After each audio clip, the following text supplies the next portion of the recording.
क्या आपने कभी सोचा है कि एक बेटी किस घर में जन्म लेती है और क्यों? क्या यह सिर्फ एक संयोग है या फिर इसके पीछे ईश्वर की कोई गहरी योजना छिपी होती है? हिंदू धर्म के पवित्र ग्रंथ गरुड़ पुराण में बताया गया है कि इस संसार में कोई भी जन्म यूं ही नहीं होता। हर आत्मा अपने कर्मों और उद्देश्य के अनुसार ही किसी घर में जन्म लेती है, और जब किसी घर में बेटी का जन्म होता है तो उसे केवल एक संतान नहीं बल्कि देवी लक्ष्मी का आशीर्वाद माना जाता है। लेकिन क्या आप जानते हैं, भगवान हर घर में बेटी क्यों नहीं भेजते? गरुड़ पुराण के अनुसार भगवान केवल उन घरों में बेटी भेजते हैं जहां कुछ विशेष 5 पवित्र गुण होते हैं। आज की इस कहानी में हम जानेंगे भगवान किन 5 गुणों वाले घरों में बेटी भेजते हैं। बेटी को लक्ष्मी का स्वरूप क्यों कहा जाता है? बेटी के जन्म से माता पिता का भाग्य कैसे बदलता है? आत्मा अपने माता पिता का चयन कैसे करती है? और हर बेटी अपने साथ भगवान का कौन सा संदेश लेकर आती है?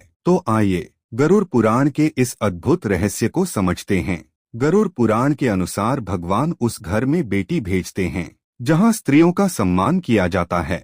जिस घर में माँ, बहन और पत्नी को सम्मान मिलता है, वहां बेटी का जन्म ईश्वर का आशीर्वाद बनकर आता है, क्योंकि जहां स्त्री का सम्मान होता है वहीं देवताओं का वास होता है। जिस परिवार के लोगों के दिल में दूसरों के लिए दया और करुणा होती है, भगवान उस घर को बेटी के रूप में सबसे सुंदर उपहार देते हैं, क्योंकि बेटी का हृदय स्वभाव से ही नर्म और संवेदनशील होता है। गरुड़ पुराण के अनुसार जिस घर में धर्म, पूजा और अच्छे संस्कार होते हैं, वहां जन्म लेने वाली बेटी पूरे परिवार को सद्गुणों से भर देती है।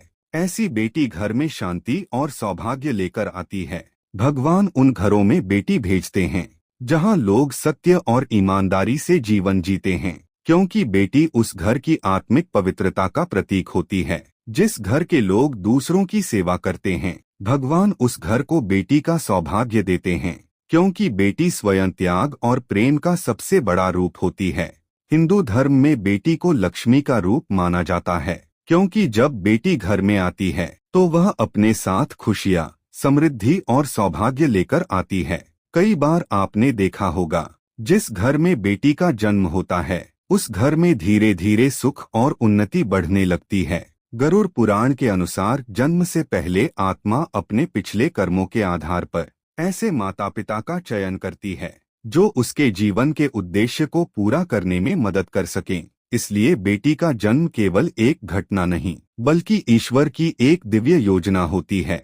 हर बेटी अपने माता पिता को यह सिखाने आती है कि जीवन में प्रेम, त्याग और करुणा सबसे बड़ा धन है। इसलिए कहा जाता है, जिस घर में बेटी होती है वहां भगवान की कृपा हमेशा बनी रहती है। अगर आपके घर में भी बेटी है तो समझ लीजिए कि भगवान ने आपको सबसे बड़ा आशीर्वाद दिया है। कमेंट में जरूर लिखें, बेटी लक्ष्मी का रूप है। और इस ज्ञान को दूसरों तक पहुंचाने के लिए वीडियो को लाइक, शेयर और चैनल को सब्सक्राइब जरूर करें।